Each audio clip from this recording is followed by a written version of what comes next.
الحمد لله والصلاة والسلام على رسول الله اللهم صل على محمد وعلى آل محمد كما صليت على إبراهيم وعلى آل إبراهيم إنك حميد مجيد اللهم بارك على محمد وعلى آل محمد كما باركت على إبراهيم وعلى آل إبراهيم إنك حميد مجيد سبحانك اللهم لا علم لنا إلا ما علمتنا إنك أنت العليم الحكيم رب اشرح لي صدري ويسر لي أمري واحلل عقدة من لساني يفقهوا قولي السلام عليكم ورحمة الله وبركاته. Alhamdulillah, we praise Allah, we thank Him for all the blessings upon us, and testify that no one deserves to be worshipped in the heavens and on the earth except Allah subhanahu wa ta'ala alone, without any partner. And we testify that Muhammad sallallahu alayhi wa sallam is Allah's messenger and a true servant of Allah subhanahu wa ta'ala. The peace and salutation of Allah be upon him and his family and the companions and those who will follow his footsteps until the day of Qiyamah. May Allah make us among them. Alhamdulillah, with the few minutes we have, inshallah, we will continue with our reflection regarding the book of Imam Nawawee, Nawawee. We reach the Hadith number 29. With the Hadith, Mu'adh bin Jabal radiallahu anhu, who came to Rasulullah sallallahu alayhi wa sallam and asked him a question. The reason, the purpose, or we can say, the reason we are on the earth is to work hard and get to the day of Qiyamah, while Allah will look us with His face of mercy, and grant us Jannah and save us from the hellfire. May Allah save us from the hellfire.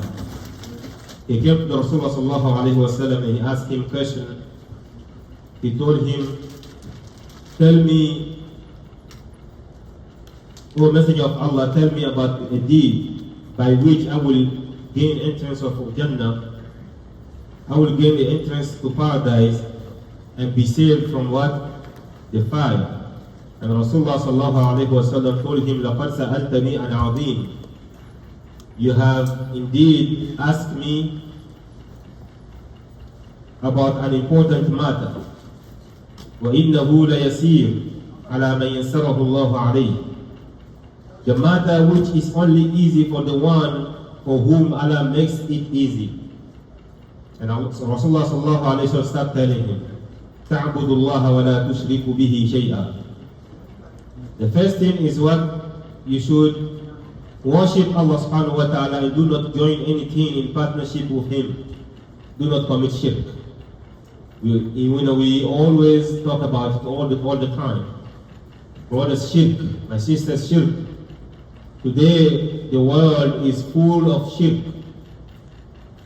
And I always saying, even if we have a lot of immorality, it doesn't reach the level of what? The danger of shirk.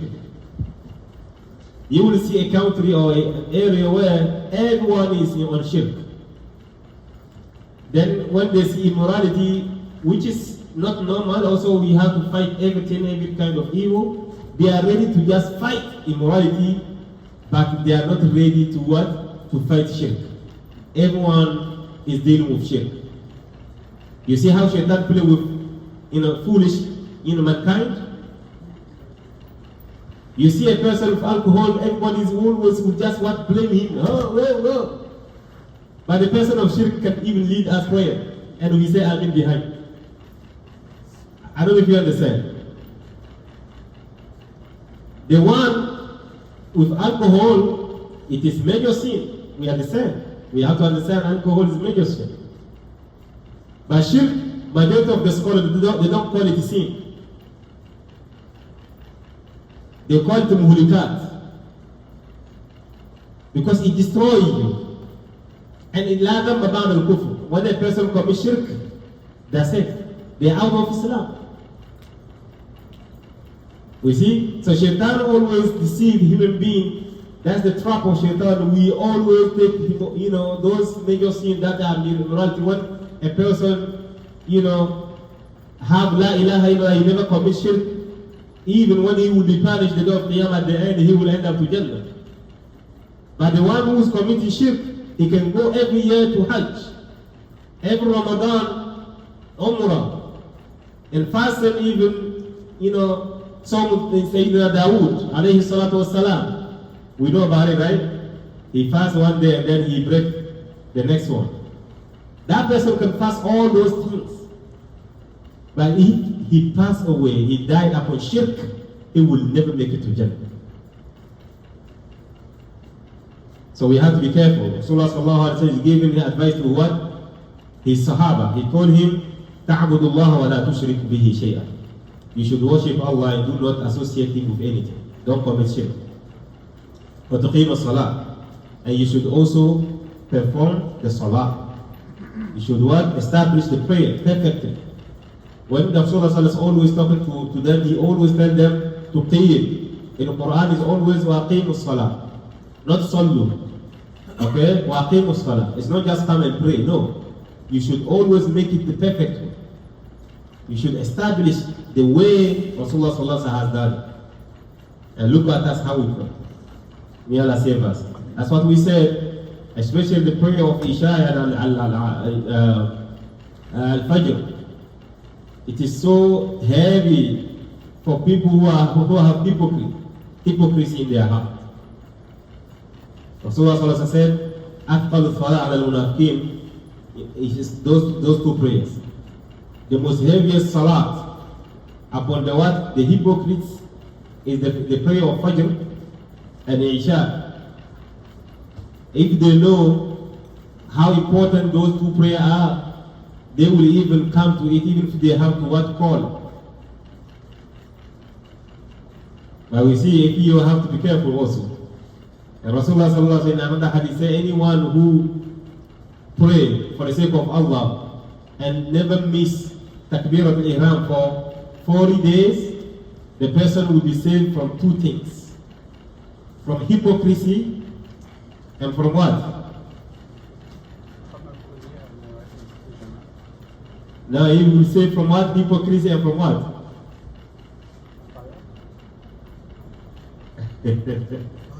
You get it. You have to look for it. Because you have been implementing it. You have to know the reward of it. It's two things. Yeah, it's not like that. The hadith is not stated like that. So yeah, that's your homework. So for yourself, if you have time, okay, if you can implement all those things, is good, so that you save yourself. If you have to do it once in your lifetime, it's good. 40 days, you never miss Takbirat al-Ihram. The first Takbir, Allahu Akbar.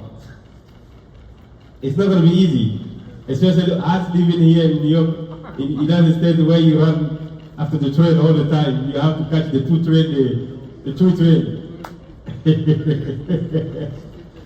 So when you take your break, if you have 1 month of break, you can implement it. Another week, two weeks, you can take it. There's no problem. And stay home and get your reward and be safe from what? Hypocrisy. Alright? When we were young, it's easy to do it because you don't have any responsibility. It's just school. But you can just decide that I'm not going to go to school for a month. They keep on beating you up, but you don't care. You know what you're looking for. So may Allah make it easy for all of us. The reason why it is hard is because Jannah is not that easy for us. He said what? Rasulullah sallallahu alaihi wasallam told Ma'an ibn Jabal radiallahu anhu, he told him, you come and ask me something about something that will make you go to Jannah and save you from hellfire, right? Yes. So it's not going to be easy. That's what he told him. So anyone who will tell you that the deen is easy is another way. A deen yusr, of course.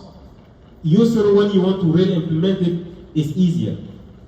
But considering the kind of trial we live in now, and the desires everywhere, shubuhat and shahawat, It's not easy, brother. You have to fight against yourself, against your desires, to be able to worship Allah subhanahu wa ta'ala. Sometimes you even have to fight your own family. Your wife and your children, you have to fight. Run away sometime even before even you worship Allah. Because you want to go to Salah, they pull you here and there. And sorry for the single people, but you never understand it when you're single. So it's not easy. We have to say, Rasulullah said, وَإِنَّهُ لَيَسِيرٌ عَلَى مَنْ يَسَّرَهُ اللَّهُ عَلَيْهِ. It is only Allah who will make easy for all of us. The reason why if you find yourself praying on time all the time, don't think you are something. Wallah is the blessing from the blessings of Allah subhanahu wa ta'ala. You should always show gratitude to Him subhanahu wa ta'ala. So you should always perform and establish your prayer, starting from how you prepare yourself, wudu, and how you dress, and the time of the prayer, and during the prayer also all the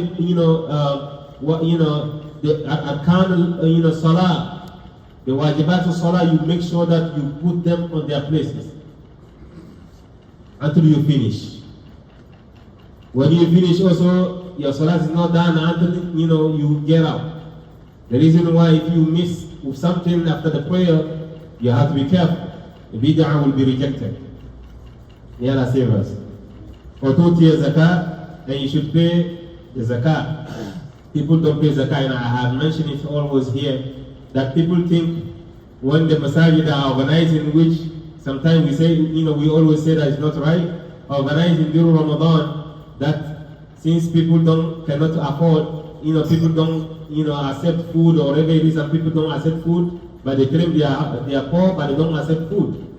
What kind of poor who don't accept food? If you are poor, it means you don't even have food, right? But you want to give them food, they refuse. But they only want money. So there is some, people took, the explanation of one of the school who said it's okay, the student of the school, and then the masajid are organizing the $10 of what zakat al-fitr. People think this is the zakat. Yeah, I pay my zakat. No, you don't pay your zakat. Your zakat is from your own money. That if it reach a nisab, if you reach a certain amount, according to the price of the gold and silver in the market, if it reach, you count from that moment until next year.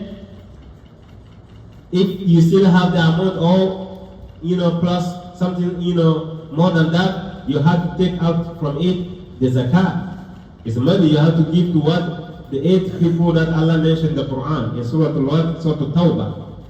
So people think it is the $10 that they give during Ramadan that is zakat. No, that one is also strong.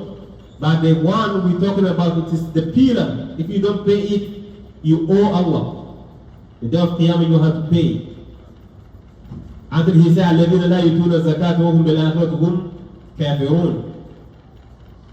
Allah subhanahu wa ta'ala, those who don't pay zakat, the day of Qiyamah, they're the one who are rejecting. They don't believe in the day of what? Qiyamah. And they will be like what? The kuffar. May Allah protect us from that. It's not for no reason.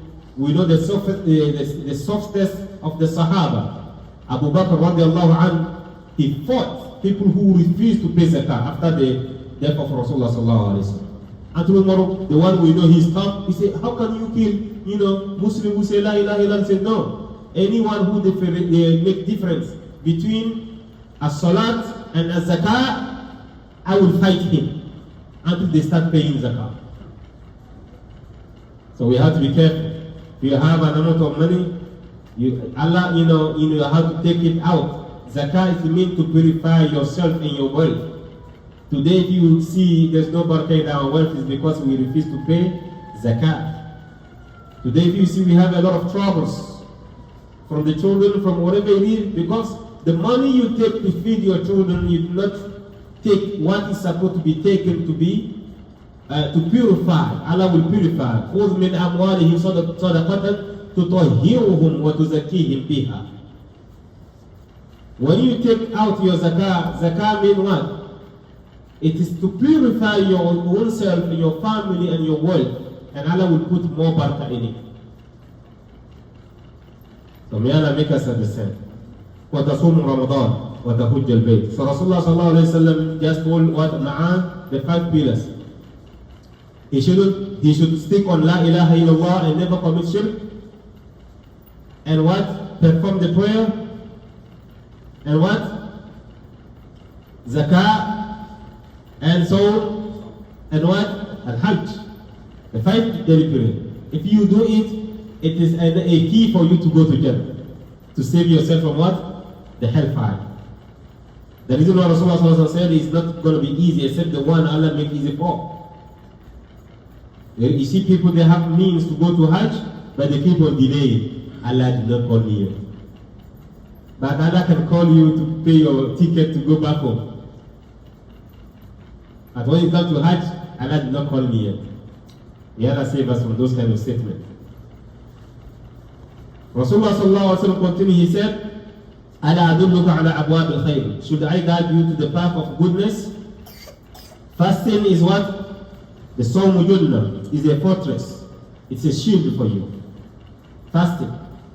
Alright? As-Sawmu Junnah. Was-sadaqatu tutfi'u al-khati'a kama yutfi'u al-ma'u an-nar. And charity puts out sins as water extinguishes what? The fire. It means when you give charity, charity will what? Will always try to what? Wipe your bad deeds. The way water can what? Extinguish what? Fire. And he said, وَصَلَاةُ الرَّجُلِ مِنْ جَوْفِ اللَّيْلِ. He says, so does a man, the prayer of a man in the middle of the night. Most of us, we don't pray except during Ramadan. We don't pray at night. We only worship Allah during night, only during Ramadan. After Ramadan, that's it. Like, Allah does not exist after Ramadan. May Allah protect us from that. Among the righteous, the qualities of righteous people is what? Is that they have time for Allah at night. Because there is a meeting. They know that Allah is waiting for them. Ask them, who's in need? I will provide for them. Say, my Lord is not going to send down, then I'm still sleeping and snoring. At least I will have 30 or 45 or 1 hour for, to meet my Lord. And he recited, Rasulullah sallallahu alaihi wasallam recited the ayah in Surah Al-Sajdah, where Rasulullah Allah subhanahu wa ta'ala said, تَتَجَافَى جُنُوبُهُمْ عَنِ الْمَضَاجِعِ يَدْعُونَ رَبَّهُمْ خَوْفًا وَطَمَعًا.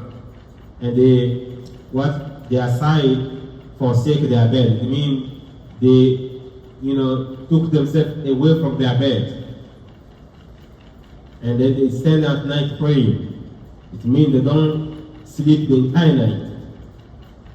And in that ayah, Allah subhanahu wa ta'ala said, فَلَا تَعْلَمُ نَفْسٌ مَا أُخْفِيَ لَهُم مِّن قُرَّةِ أَعْيُنٍ جَزَاءً بِمَا كَانُوا يَعْمَلُونَ.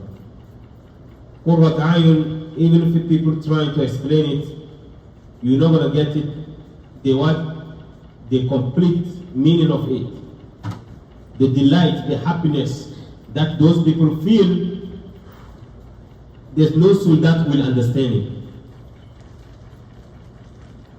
Because they hide their actions. This kind of action that you do at night is different than the one we do now, when people are seeing us, are watching us. At night, there's a kind of sincerity, because nobody sees you. When you stand, it's between you and your Lord, and you feel it. It's not the one we do during Ramadan, we come, Lama Dina Hami, everybody. No, between you and your Lord. I'm not saying coming and praying tahajjud is good, but what have you done in secret between you and your Lord? So you only consider Allah in public. So Allah doesn't have any value in your privacy, right? A Muslim should always question himself. You only recognize Allah when you are in public. When you are in public, you are Musa. But when you are in private, you become Pharaoh. How come?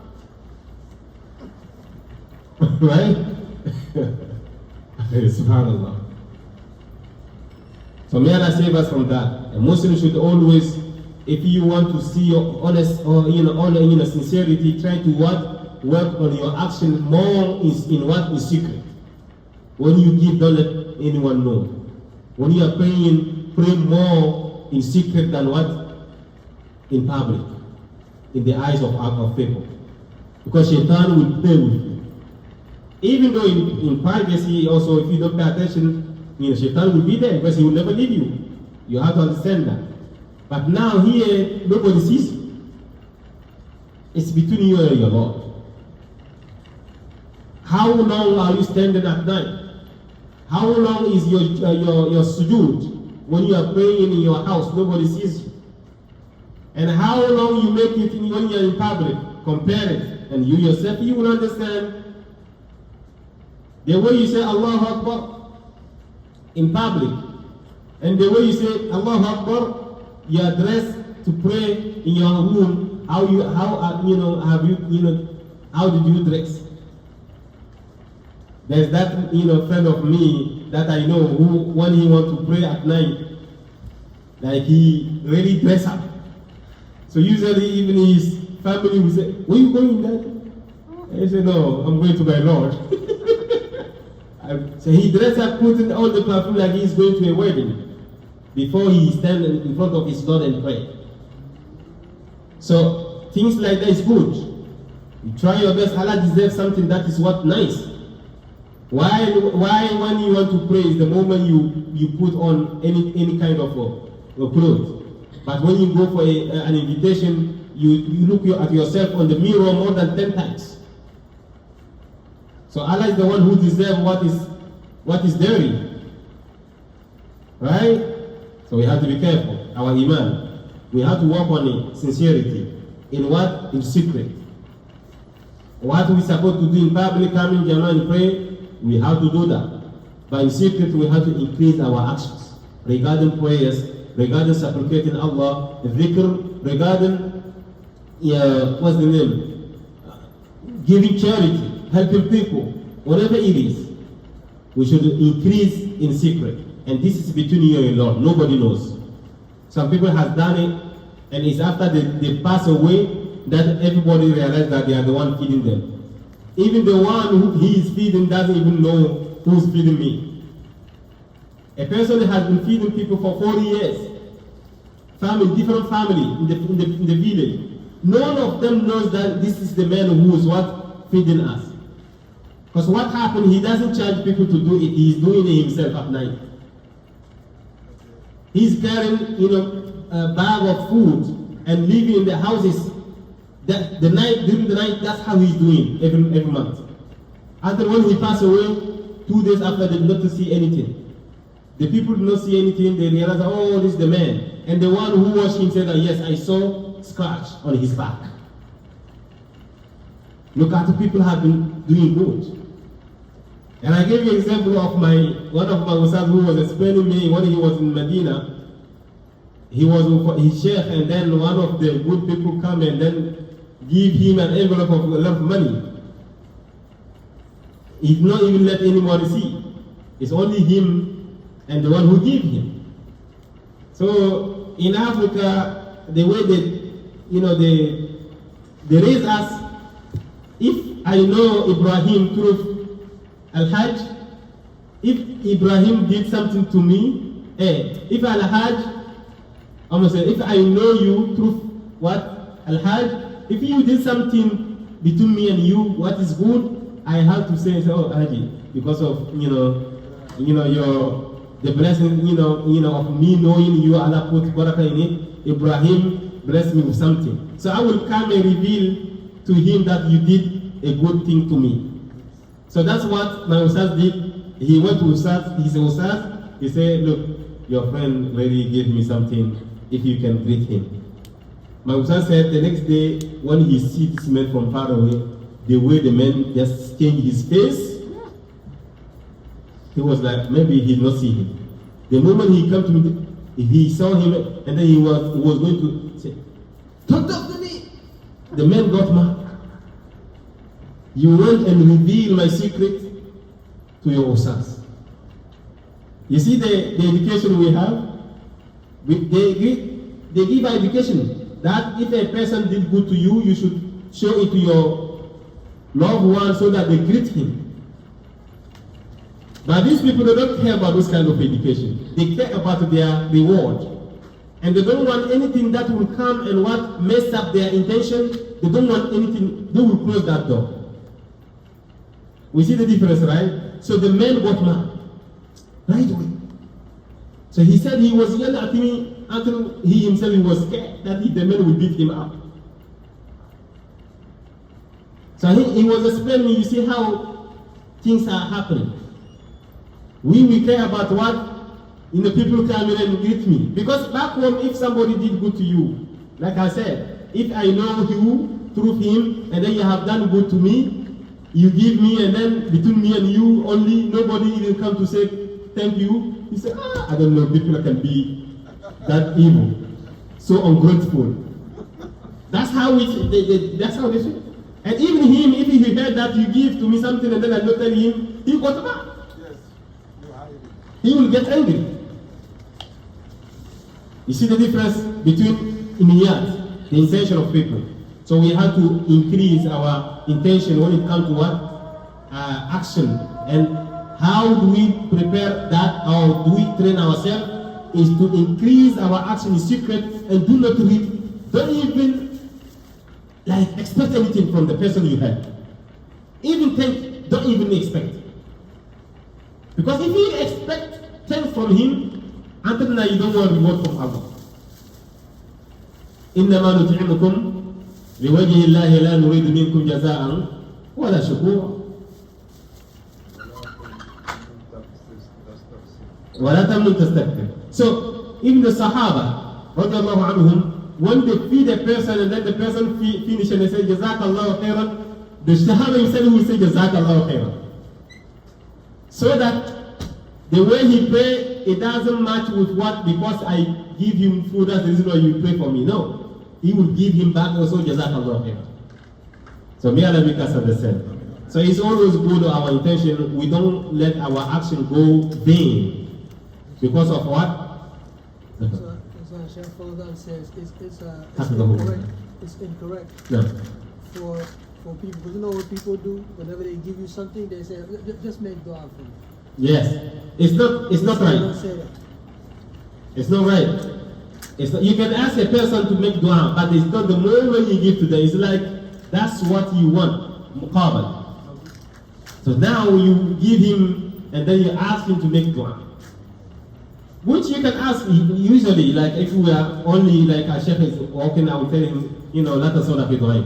But the moment I extend something to him, I shouldn't wait anything. Of course, Rasulullah sallallahu alaihi wasallam said, if somebody did good to you, without you even asking, the person is supposed to make what? Dua for you. Jazakallah khairan. That's how the etiquette of a Muslim. If somebody has done good to you, you should pay them back. That's what he said. And if you don't have anything to pay them back, make dua for them. But me giving you tea and say, you don't make dua for me. And I give you, so it means, my tea, equal your dua.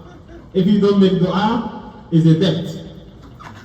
And may Allah save us from that, inshallah. So when it comes to that, it's a lot of, scenarios. But a person should always want the reward from Allah. So when you're doing, even for your family, wallahi, even for your family, unless you want to teach them, like a child, when you give him something, you teach him how to say, thank you, Jazakallah khairan. It's different.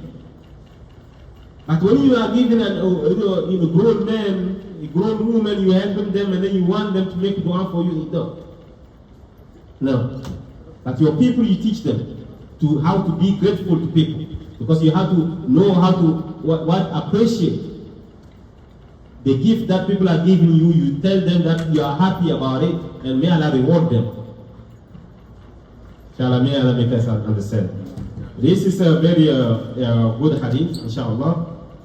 And as I said, brothers, we shouldn't let our action go vain, so that the day of Qiyamah, وَقَدِمْنَا إِلَى مَا عَمِلُوا مِنْ عَمَلٍ فَجَعَلْنَاهُ هَبَاءً مَنْثُورًا. Some people will come, they have done good, they have done a lot. It will be like a mountain of what good did. Then when they get closer, it will be like dust, it will go away. Allah protect us from that. These are the intentions. If you have good intention, no matter what is happening, because us living here, we are in danger. You work hard, and maybe your family member, anyone, will ask you for help. And you want the reward from Allah, then you send them money. It's reward of Allah you want, right? And you send them money. You send the money to the brother, he will go and collect the money, and it show you that he received it. But he will never send you a message that I received it. You understand? How do you feel? Do you feel like I'm not going to give him again? Or you don't feel anything? The moment you feel like if he came with another problem, I'm not going to help him, then you have to check your intention. It's not easy. Then you have to check your intention. Because we have some brothers or some uncle or some aunt, they don't call you unless they have problems. They will never call you unless they have problems. If the same moment you send them money, they will forget that they even ask you money. They cannot even say thank you, or I received or at least I received the money. Until the next day they have another problem and they will call you again. No. And then they will ask you money again. The moment you start telling them, that's how you guys are. I send you money, you collect it, and you never say. You have to check your intention. You don't do it for them to be grateful to you. You do it so that Allah rewards you. Increase that in your heart. It's a training, and we are all in it. We have to train ourselves in it. Because human being, Allah subhanahu wa ta'ala said, وَكَانَ الْإِنسَانُ كَفُورًا. A human being is ungrateful. He is already ungrateful to Allah. So it's not you, human being, that he will be grateful to. We have to understand that. Allah don't even get that credit that of taking care of all of us. Most of us, we are ungrateful. So how do we want people to be grateful to us? Let Allah reward for your actions. Expect from Allah only. Don't expect from anyone. That's how Rasulullah told a person, you want Allah to love you, okay, is had the dunya. You want people to love you also, what's that fima aidin nas or fima indan nas. Forget about what they have. Regarding, respecting you or thanking you, forget about that. Just do your action. You do it for Allah. Even for your family. Him. You want to feed him for the sake of Allah. So that he get reward. Because if you do it for human being, the day they will get on your nerve, you will always tell them what they have done to do to them. And this is the day you just spoil what you have done. May Allah forgive us. سبحانك اللهم وبحمدك نشهد ان لا اله الا انت استغفرك واتوب اليك. السلام عليكم ورحمه الله.